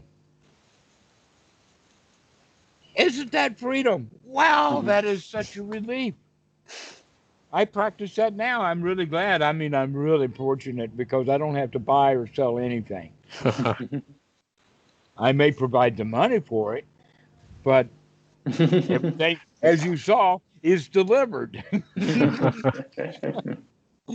All right, but in doing that, we also, but not buying and selling, look, now we don't have to work with falsifying weights, metals, or measures. There's no bribery, no fraud, no cheating, no duplicity, no mutilation or murder or abduction or banditry or plunder or violence if we're not buying and selling. So we become content with the robes, to look after the body, and the arms food to look after the belly, and wherever we go, we set out taking only the bowl and the robes. Actually, there's a few extra things like water filters and razors and things like that that are given at the ordination. But the basic thing is that we're like a bird. Only the wings are the only burden. Or in that case, it would be like the legs for walking. In the same way, a mendicant is content with robes to look after the body and alms food to look after the belly. Wherever he goes, they set out taking only these things. When they have their entire spectrum of noble ethics, they experience a blamelessness, a happiness inside. I mean, if you are well behaved and you know you're well behaved and that you are praised by the wise, then you don't worry about what anybody else has to say. That you feel really blameless. And that's the happiness of blamelessness. Oh, it's so good. When they see a sight with the eyes, they don't get caught up with the features and the details. With the faculty of sight, we're left unrestrained. Bad, unskillful qualities of desire and aversion would become overwhelming. For this reason, they practice restraint in protecting the faculties of sight and achieving its restraint. Basically, what that means is that when the monk is out walking around on Bendabat, they look about 6 to 10 feet in front of them on the ground to make sure that this is where I'm walking is safe to walk on. But we don't lollygag or look around or whatever like that to get caught up in the features of the beautiful chick that's right beside us. Oh, when they hear sounds with the ears. So now we're going to go through the restraint of the senses. Before, we remembered that we got delighted in those same senses when we were young. But now that we've taken confidence in the Buddha enough to put on the robes, now we're going to start restraining these senses. So when we hear sounds with the ear, we don't get caught up in it. I've got to go do it. We can enjoy the sound of it in the moment without having to want it. When they smell odors, when they taste flavors, when they feel the touch of the body, when they know a thought with the mind, they don't get caught up in the features and the details, okay? This is exactly, again, what we mean by psychological archaeology. This is what a lot of people think is insight meditation. Is to really get caught up in those thoughts and the features and the details and why am I thinking about this and on and on and on. No, all we need to do is to know that that thought is unwholesome and out it goes. And all of this is right there in the details of the sutras if we carefully read this. If the faculties of the mind were left unrestrained, bad and skillful qualities of desire and aversion would come and overwhelm. For this reason, we practice restraint in protecting the faculties of the mind and achieving restraint. In other words, we're talking about walking around doing anapanasati. walking around, restraining these senses, especially the mind sense, and just be here now in a gazing kind of open to everything way. When we have Mm. this noble sense restraint, they experienced an unsullied bliss inside. Because if I get caught up on a thought or a feature, like if I start looking at the truck and thinking about the truck, I'll say, "Oh, the truck needs a wash job," and now I've got work to do, and I'm okay. So this is what we mean is that we don't get wrapped up in that stuff. And so we go around sense restraining. We don't get caught up in the features of it. We certainly are able to use the eyes. When they act within situational awareness, when going out and coming back, when looking ahead and aside, when bending, extending the limbs, when bearing the outer robe and bowl, when eating, drinking, chewing, tasting, when urinating and defecating, when walking, standing, sitting, sleeping, walking, speaking, and keeping silent. Wow, is that familiar? And in fact, it's in It's Sutta Satipatthana. number 10. It's in the Satipatthana Sutta, exactly. And these are, in fact, the instructions. Haven't you heard me talk about many of these Mindfulness. things? Yes, mindfulness. When we're walking around, to watch what we're doing. When we're eating, when we're drinking, we are watching that chewing. We're watching the tasting. We understand what urinating and defecating is, and we really, really are into defecating. I mean, wow, it's so nice to think. Ah, oh, what a relief it is. Woo. So, this is what we mean by looking at what's going on. When they have this noble spectrum of ethics, this noble sense of restraint, and this noble mindfulness and situational awareness, in other words, watching what's going on, they frequent secluded lodges. Ah, isn't that interesting? And it's interesting that he broke it like that, because this should be all together in one Okay. place.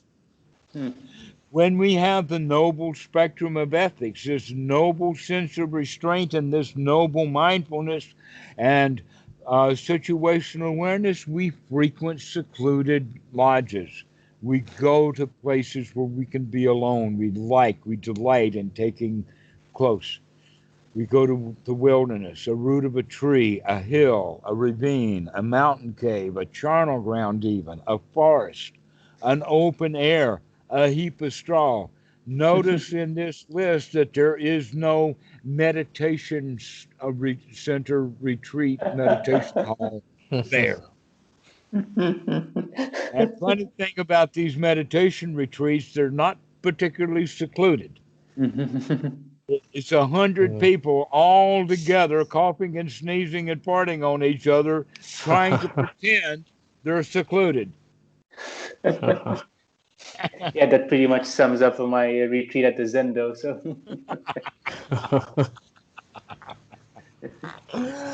Well, there are some advantages to meditation retreats, but meditation retreats are, gosh, they're less than 70 years old. They date back to about the 1950s.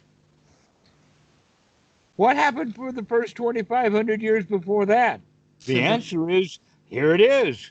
They go for secluded lodges, to the wilderness, to the root of a tree, a hill, a ravine, a mountain cave, a charnel ground, a forest, an open air, a heap of straw. And what's also common in Thailand is the sala. A sala is a small place that's got no walls. It's got a roof, and it might have a floor that's built up, or it might just be the dirt. But it's a place that's protected. Something like if you were going to easily build the equivalent of a tree for shade, how would you do it? The answer is a sala. Mhm. And after the meal, they return from the alms round. They sit down cross legged with their body straight and establish mindfulness right there. Okay? What that means is, why do they sit down cross legged? Why is that actually mentioned? Well, it's because that's a comfortable way to sit when you don't have furniture. Unfortunately, Westerners have been sitting in chairs for their whole lives, and they are not comfortable sitting down on the ground cross-legged. That's for the people who are used to sitting down cross-legged. Mm. So it's not a requirement, it's just get easy. Mhm. Okay, get easy, but sit up straight. And that's the important part, is to keep the body erect. Mhm. Because why? Because that's a better way of breathing. If we're all slumped over, we don't breathe very well. But if we're Mhm. sitting up erect, in fact, if we start breathing correctly, we actually start sitting up straight. And we establish mindfulness, except that it's not mindfulness. Guess what? The Pali word is satyam here because of the case, sati. Mhm. Okay? Mhm. And notice that the first word that they use as a definition for this is memory, to remember. That's what the word sati. So we Mm. establish remembering right here, right now, Mhm. giving up desires for the world. Now we're going into the hindrances. Guess what? We sit down and bring mindfulness and giving up desire for the world. We meditate with a heart rid of desire, ceasing the mind of desire. Giving up ill will and malevolence, we meditate with a mind rid of ill will, full of compassion for all living beings, cleansing Huh. the world, the mind of ill will. That in And fact you see that he's mixing metta into the practice here, mhm. giving up dullness and drowsiness. This is the Thanha and Nidya. You can find that someplace in the Pali. Ah, there it is in the third word. Thanha Nidya. Okay. Virati. There we go again. He dwells or he Mhm. takes on. Okay. But here they use the term Meditate. meditate. Mhm. Right. That's the verb that they're using. They meditate with a mind rid of dullness and perceiving light. Okay, maybe the word light, and I know that they're using loka here for right, but when we say perceiving light, what we mean is that we brighten the mind. It's a brightened mind. We're not just trying to have a field of vision of all white, which is something Mhm. that a lot of people think. Okay, but whether we're brightening the mind, we're mindful, aware, and cleaning the mind of dullness. That we're bright, up, giving up restlessness and rewards. Okay, here comes the past and the future coming in. Giving up doubt. We know all about skeptical doubt. Okay, and they give up these five hindrances. Now, after he lists them, he says, and by the way, what we just talked about are the hindrances. Mhm. Then he says, quite secluded from sensual pleasures, secluded from unskillful skill, they enter and remain in the first jhana. Bango. All we need do is by brightening the mind, by getting rid of the dullness, by developing a mind of full of compassion or mudita and joy, we naturally fall right into the first Mhm. jhana. It's a natural way to go. And that he talks about it in detail here. They secluded from sensual pleasures, secluded from unskillful qualities, the hindrances. They enter and remain in the first absorption, jhana, which, and I don't even think that absorption is the right word for it because we're not absorbed. The mind is bright, it's shining. If we were absorbed, we would be absorbed in hindrances. So this, I don't know where this word absorption came from, but it's not what we're doing. Okay, and it has this piti sukha that, let's see where we can find the words there. Ah, the last word on the line, piti sukha. Okay, this is actually one word. It's one word intentionally because it's kind of one feeling. Mhm. And like I Mm. said, it's got bounds to it. Pity is much more energetic. It's like, I got it. And now the sukham is, I've got it. All right, and what we're talking, I've got it is means that I've got it. The Dhamma. Okay. So furthermore, as the placing of the mind is keeping and connected and still, and then enters and remains into the second. So now they're saying that these jhanas are natural occurrences, and yet when meditators do it, they work really hard. They think that it's an attainment, that they're actually using words like absorption and trying to get absorbed rather than trying to get a mind that's really, really bright so that through paticca samuppada we can actually see how the mind works, which is exactly what they're talking about when they're actually in full description of the fourth jhana, is that we can see perception and we can see consciousness and we can see how the spaces between it, and we can see what's going on in the mind. That just means the mind is really sharp and really focused and really knowing what's going on. Okay, so, and when they see a sight with the eyes, it is pleasant, they don't desire it. This is exactly the place where Achan Samedo was when Achan Cha was asking him at the Katina festival about all the young chits who were there, all well dressed up and everything. All the young ladies of Thailand have come to the wat, and here the monks are sitting, and the old monk says to the young monk, "What do you think?" And he says, "I like it, but I don't want it." I like it, but I don't want it. If it is pleasant, they don't desire it. And if it's unpleasant, they don't dislike it. If it's unpleasant, a feeling of unpleasant, we just recognize it's unpleasant, or the feeling of not liking it is there, but we don't have to turn that into wanting it or in the sense of disliking it, which means disliking it means that we want to get rid of it. And so they live with mindfulness of the body established. But the heart is limitless. It's not bound up with all of those hindrances now. And they do truly understand the freedom of heart and freedom by wisdom, where those arisen bad, unskillful qualities cease without remainder.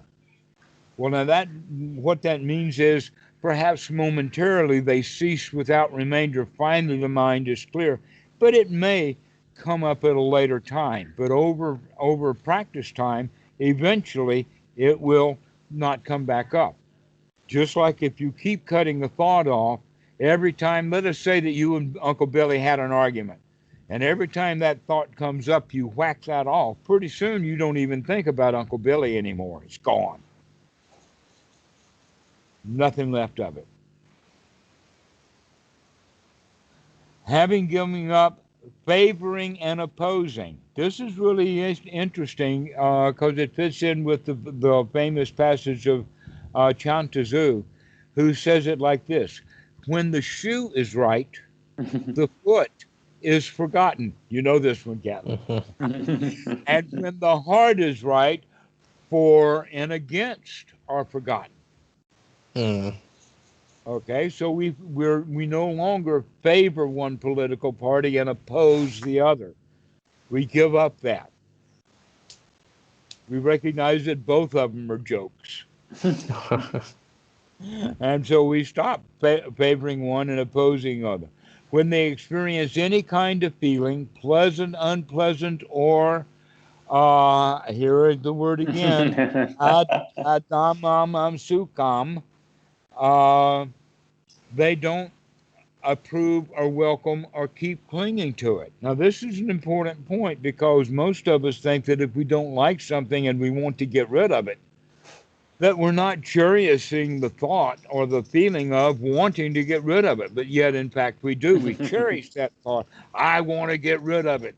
Defund the police. Defund the police. That's exactly it. We take joy and delight in hating things. In fact, there's a phrase about that: the things we love to hate. Yeah. That's an example of it That right there. is. Right. We love to hate things. We cling to unpleasant thoughts, the unwholesome.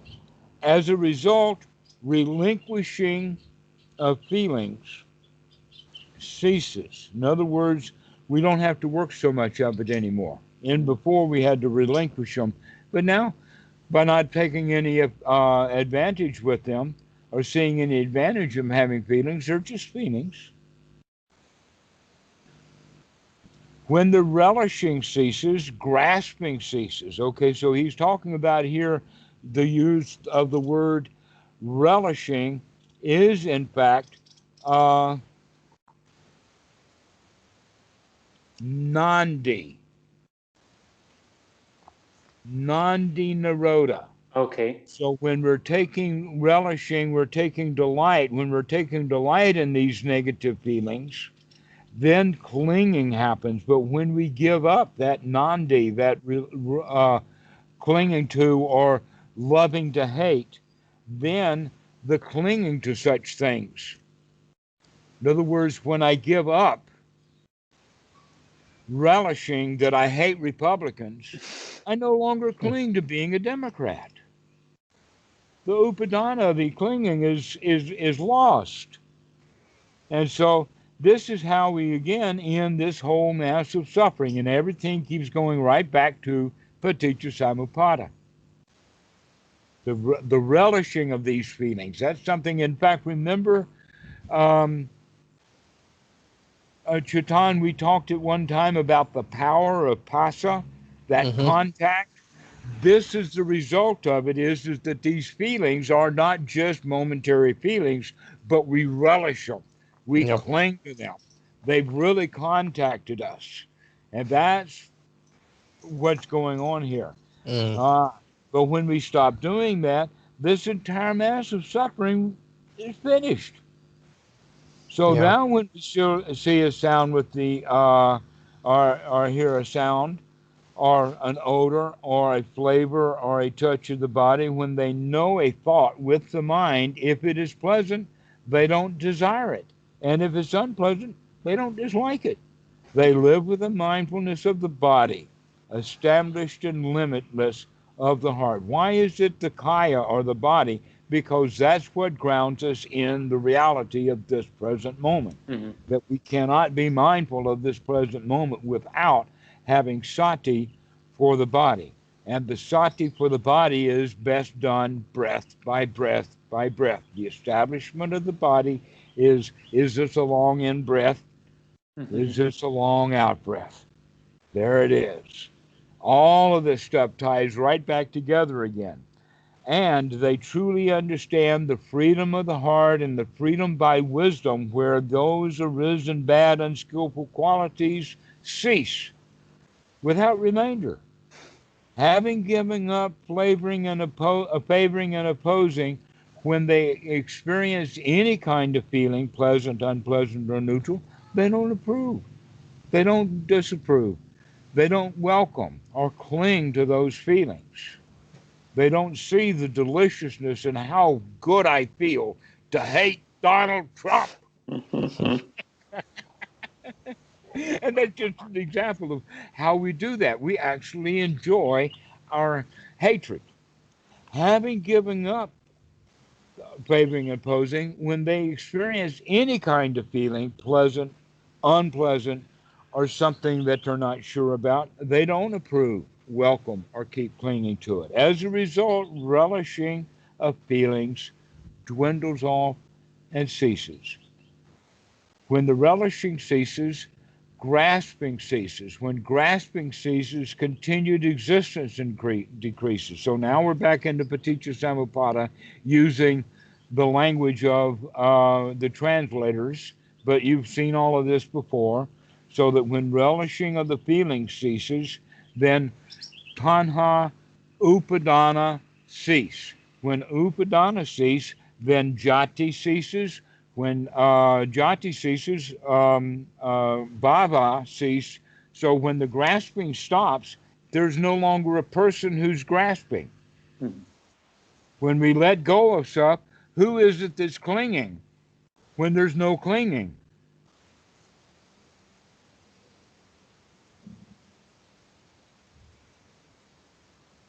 So this whole mass is ended. The whole mass of suffering is ended when we end this clinging. This is how the entire mass of suffering ceases. Mendicants, you should memorize that brief statement on freedom through the ending of craving. But the mendicant Sati, the fisherman's son, is caught up in a net of views. That word net right there, okay, back to the fisherman. A net of views. But also this vast net of craving and a tangle of craving.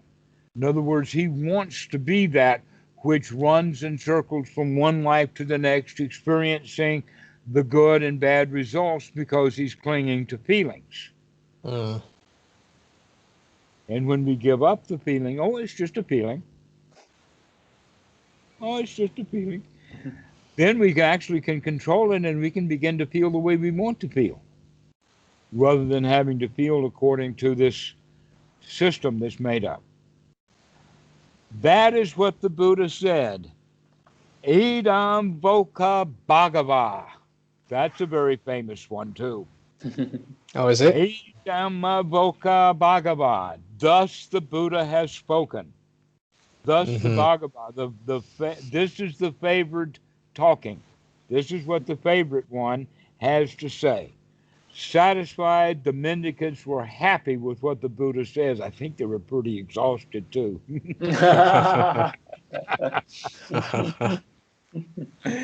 Because this one was a long one. Mm-hmm. Yeah, quite a bit indeed.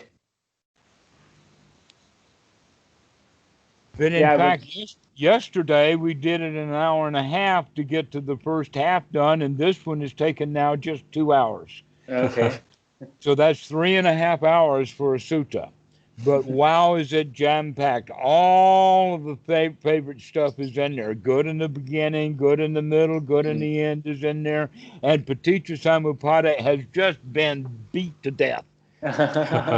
How can we understand Paticca Samuppada and still believe in magical things that have no fuel?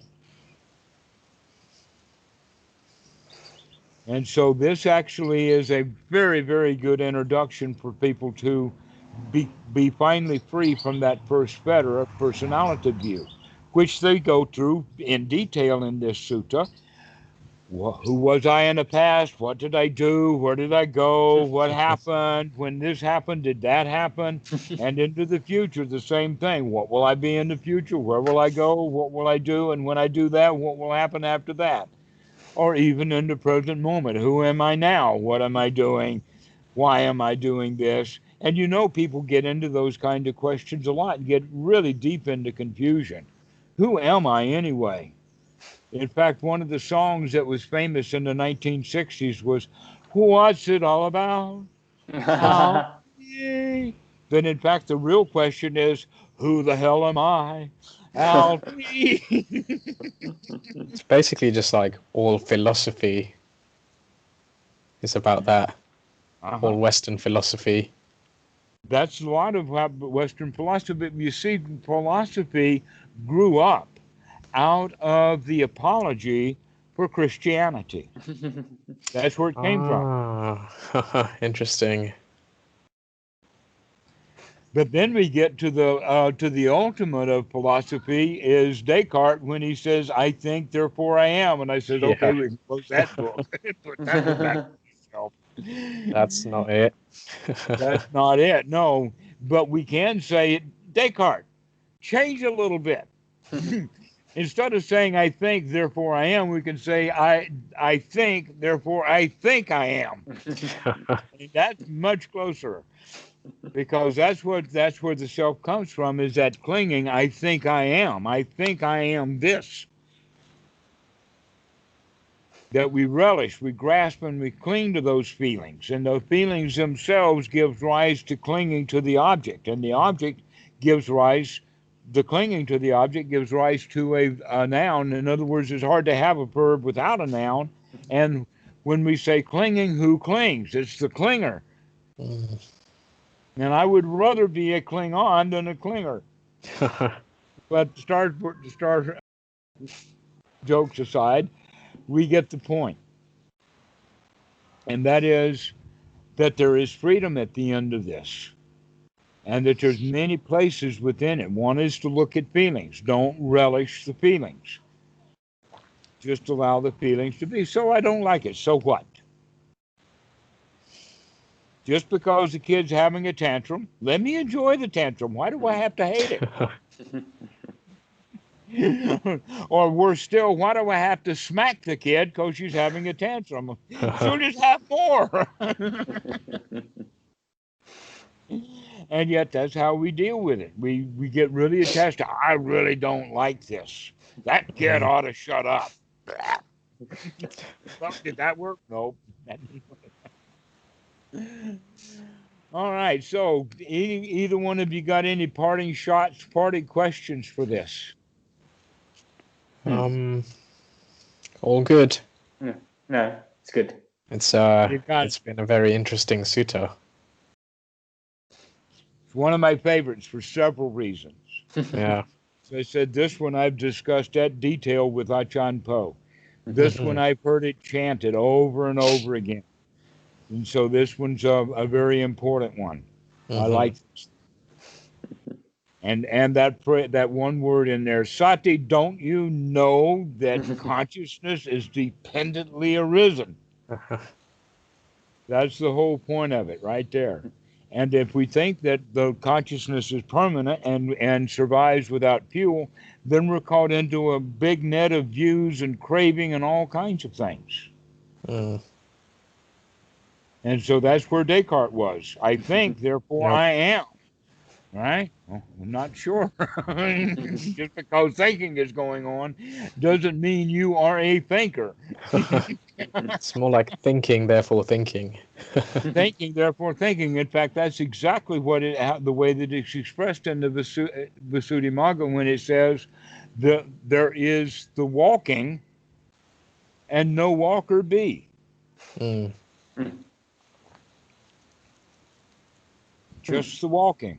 No walker be. So this is the real understanding of the nature of the self, that self arises due to clinging. And then the Pali is using the words bhava and jati, and we're not talking about rebirth there. But a lot of people have gotten confused over the centuries because they're trying to add magic to this when the Buddha is working throughout this entire sutta to take the magic out of it and put it back into the reality of the situation. Is things are conditioned. You have to have a fuel. Yep. And if you don't have a fuel, you don't have a fire. So let's finish this off now, and I really appreciate this. This has been such a joy, such a fun trip. Thank you both. I like sutta discussion a lot. Yeah, it's been great. All right, thank you for mentioning this sutta. Thanks, Catalin. Very curious. I think we talked about this earlier, but I came across the video on it and studying how the parts came together, which was really interesting because I found it out, the succession, how it went into gradual training and how people got hung up on the embryo thing and the rebirth translations. A lot of people were using this to justify rebirth, and I couldn't get it. Yeah. Now you understand that the Gandhava is not a spook. It's a spirit of or an ambience of romance. Okay, guys. See you guys. Thanks. Great talk. Thanks. Bye-bye. Bye. Bye-bye.